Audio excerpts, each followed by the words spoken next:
Okay, let's unpack this. If you are serious about cycling performance, you know that the single most effective training tool you can buy is a power meter. Absolutely.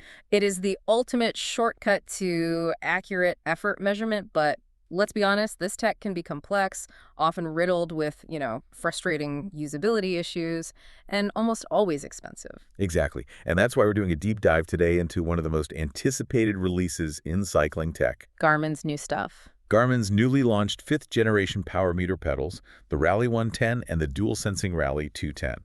This is it's a complete redesign. So our mission is simple. For you, the listener, we're basically creating the ultimate buyer's guide before you spend a significant amount of money on these. And it is significant. It is. We need to know where Garmin wins and, frankly, where they might fall short against some fierce competitors. So we're drilling down on 5 critical factors. The big 5. Battery life, accuracy, versatility, all the data features, and, of course, price. To give you the clearest picture, we've really stacked our sources on independent verification. We'll be leaning on the incredibly detailed competitive analysis and comprehensive buyer's guide from the 5K runner. A great resource. Amazing resource. And we owe a massive shout out to Guy P. Lama, G. Plama, whose detailed lab accuracy testing is, it's the gold standard for vetting these performance claims. So you're getting the distilled critical summary of months of rigorous independent evaluation right here, right now. That's the goal. Let's start with the factor that has caused the most rider frustration in the past: battery life and usability. Because Garmin make one enormous shift here that completely changes the game. What's fascinating here is the foundational redesign. Garmin completely moved away from those external battery packs. Oh, thank goodness. And crucially, they ditched the tiny, hard-to-find coin cell batteries that were the bane of existence for anyone who traveled with the old pedals. Right. They've centralized everything into an internal, single, generic, and most importantly, rechargeable power meter spindle. That sounds like Garmin finally listened to real-world complaints. No more frantic searches for CR13N batteries at the last minute. Exactly. This is a true win for convenience. It is. And the headline feature they're really touting is an industry-leading 90 hours of ride time per charge. Okay, hold on. I thought the older versions, the Rally 2100, claimed 120 hours. Why the drop? And does it actually matter when you're talking about 90 hours? That's a sharp observation. Yes, they did claim 120. The sources suggest this reduction is likely the trade-off for integrating that rechargeable architecture. Ah, okay. Eliminating the external battery compartment meant they needed a slightly smaller internal cell. But 90 hours is still phenomenal. Still way ahead of the competition. Oh, yeah. Most competitors top out closer to 50 or 60 hours, so Garmin is still at the pinnacle for endurance. So anxiety reduction is the key benefit. But let's talk about those worst-case scenarios. You forget to charge them after a huge weekend ride, and you need them for a morning session. And that's where the quick charge capability just completely removes that low battery anxiety. Right. The sources confirm the speed and convenience. A mere 15 minutes of charging via the magnetic USB-C clip will get you approximately 12 hours of riding. 12 hours from 15 minutes. That's enough to save your training day. That's a huge feature win. It is. And there's one other tiny but important detail for anyone who travels to races, which the 5K runners specifically called out. Travel mode. Tell me about that. Travel mode is extremely smart. If you're shipping your bike or even just tossing it in the back of your car, the constant movement can wake up the electronics and just drain the battery. Travel mode puts the pedals into a deep sleep state to prevent that passive discharge. It's a small detail, but for anyone who's arrived at a big event with dead electronics, it's a massive relief. It shows thoughtful engineering. Okay, so we've nailed convenience. But convenience is meaningless if the data is junk. So let's talk numbers. Second factor, accuracy. Accuracy is the baseline. The Rally 110 and 210 claim the market standard of plus or minus 1% accuracy. The table's... Exactly. If a high-end power meter can't promise that, you just shouldn't be buying it. Garmin also worked on the sensing spindle to make sure it handles the force from oval chain rings better than some older versions. Which is a key detail for a lot of serious riders. A very key detail. But manufacturer claims are one thing. What did independent real-world lab testing show? This is where we go to G. Plama.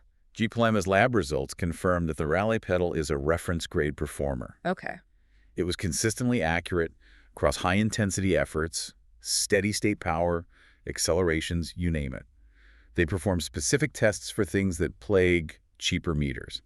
like residual torque. Meaning the reading doesn't lag or spike after you stop a big effort. Precisely. It doesn't get stuck. And that confirmation of accurate max power sprints is also critical, right? I remember some issues there in the past. Absolutely. They confirm that max power sprints were registered correctly. This is actually a fix for a known bug that sometimes surfaced in earlier Garmin models where peak power wasn't captured right in that millisecond. So refined processing. Good. Overwhelmingly positive then, but we always look for the caveats. Was there any sort of glitch or bug identified in all that rigorous testing? There was one. One notable bug, which is crucial for listeners who might use specific setups. Yes. The testers found a sticky watts issue, but only, and this is important, only when connected using a secure Bluetooth connection. Sticky watts, that sounds painful. For the average rider, what does that actually mean for their data? It means that if you are coasting, say you start pedaling at the top of a hill, the meter might temporarily hold the last known power value for a few seconds before it drops to zero. So it's misreporting your effort. Actively misreporting it, yeah. If you use standard ANT Plus or Open Bluetooth, this isn't an issue. But if your setup relies on that secure connection for specific data reasons, it's something to be aware of. That's a perfect example of a niche detail with a real impact. But overall, the consensus seems strong. We saw DC Rainmaker, for instance, confirming the accuracy was spot on and rock solid. Across all conditions. So we can trust the numbers. We can. The performance is validated. So the question then becomes, what features are unique enough to justify that price tag?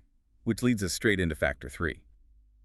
Versatility. Versatility is arguably the strongest differentiating factor for the Rally lineup against competitors. It all revolves around that single power meter spindle we talked about. Precisely. The core power meter component, all the brains, are housed within the spindle. And the sources all highlight that this spindle can be moved easily between different external pedal bodies. It's like a camera lens. You buy one camera body, the spindle, and then you can swap lenses depending on the conditions. That's a great analogy. So what are the lenses? What are the cleat options? You cover all the major platforms. You have Shimano SPDSL, which is the RS body, Lakio, the RK body for road. The big one for off-road. And the durable Shimano SPD or XC for off-road mountain biking or gravel riding. This adaptability is, well, it's unmatched. That's huge for multidisciplinary riders. Instead of buying, 3 separate power meters for $1,000 each, you're centralizing that investment into one key piece of hardware and just swapping the external shell, which is way cheaper. Correct. And the bodies are designed for their intended terrain. The road versions use a carbon polymer body for lightness. The XC off-road version is an all-metal design built ruggedly for trail abuse. And it has a reduced stack height, right? It does, yeah, 11.5 millimeters. A big improvement over some of the chunky off-road power meters of the past. Less chance of pedal strikes. So if we connect this to the bigger picture, this is ideal for a few key people. The triathlete swapping between a road bike and a TT bike. Or the rider who trains on the road all week but races cyclocross or gravel on the weekends. This feature just eliminates a massive investment hurdle and simplifies everything. It absolutely streamlines your ecosystem. Your power measurement follows you, regardless of which bike you grab that day. Okay, let's drill down into factor 4, data features. This is where the two models, the 110 and the 210, really diverge. And it's a $450 decision for the consumer. The split is fundamental. The Rally 110, it's $749.99, is the single sensing pedal. It measures core metrics, cadence, and total power, but only from the left pedal. And then it just doubles that number to estimate your total power. It does. Then you jump up to the dual sensing Rally 210 for $11,199.99. And what does that extra cash unlock? The 210 adds dual sensing. It measures power independently from both sides, left and right. This is what unlocks the full suite of advanced cycling dynamics. Okay, things like left-right balance, seated versus standing time, power phase, and the highly technical but very useful platform center offset, or PCO. Let's focus on PCO for a second. Why should the average serious cyclist even care about platform center offset? PCO tells you if you are pushing centrally on the pedal or too far to the inside or outside edge. And why should you care? You should care because it's the data point bike fitters use to diagnose cleat issues. If you're pushing unevenly, it can lead to injury, and it definitely reduces efficiency. So you're getting an ongoing diagnostic bike fit with every ride. That's a perfect way to put it. Now, what about the other new metrics? Both pedals have something called force data. Sounds like something out of a NASA project. It does, a little bit. Force data is the measurement of raw muscular effort in newtons, independent of crank length. It's interesting from a biomechanical perspective. But is it useful? The 5K runners suggest that while it's technically fascinating, it is, and I quote, not generally useful for the average driver seeking actionable training data. It's a niche metric. Okay, for the data geeks.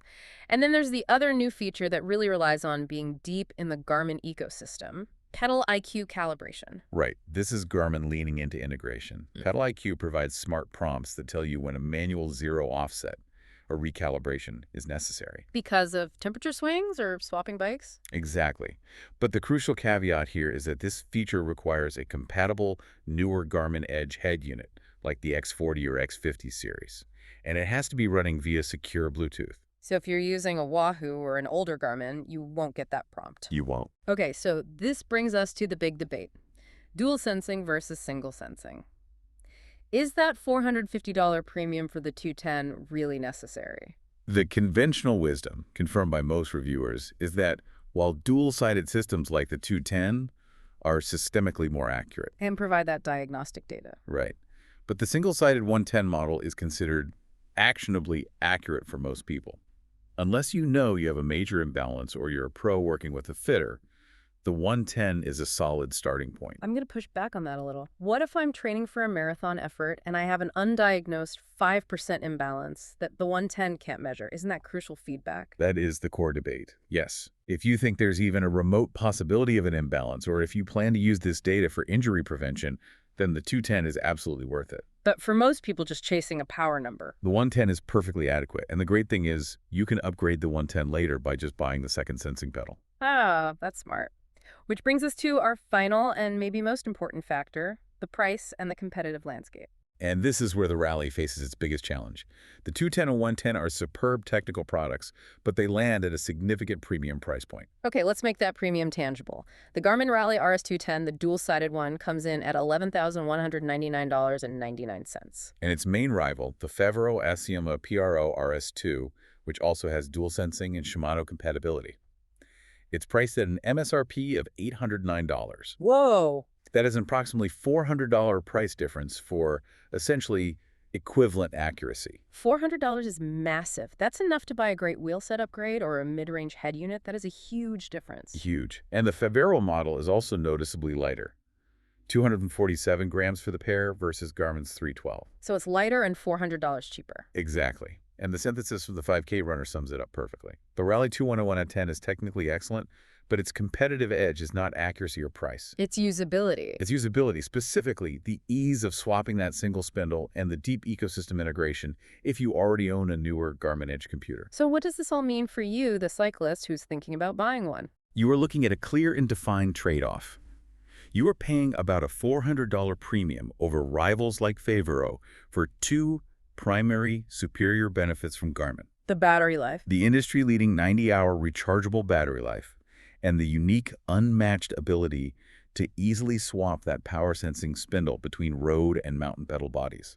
So if that versatility and that deep Garmin integration are non-negotiables for you, Rally is the premium choice. It is. But if pure performance and budget are your main priorities, then the Favero is, well, it's the financially smarter decision. And that leads us to our final provocative thought. We talked about platform center offset, power phase, left-right balance, these advanced dual-sided metrics. They're now readily available on these high-end pedals, whether you choose Garmin or a cheaper rival. Consider this. You no longer need a separate, expensive session with a bike fitter to start diagnosing basic biomechanical flaws. That's a very good point. The pedals are telling you, in real time, if you're pushing unevenly or if your cleat position is stressing your knees. This integration of power measurement with injury diagnostics is fundamentally changing the relationship between you and your bike fit. And that knowledge, above all else, is the real long-term value.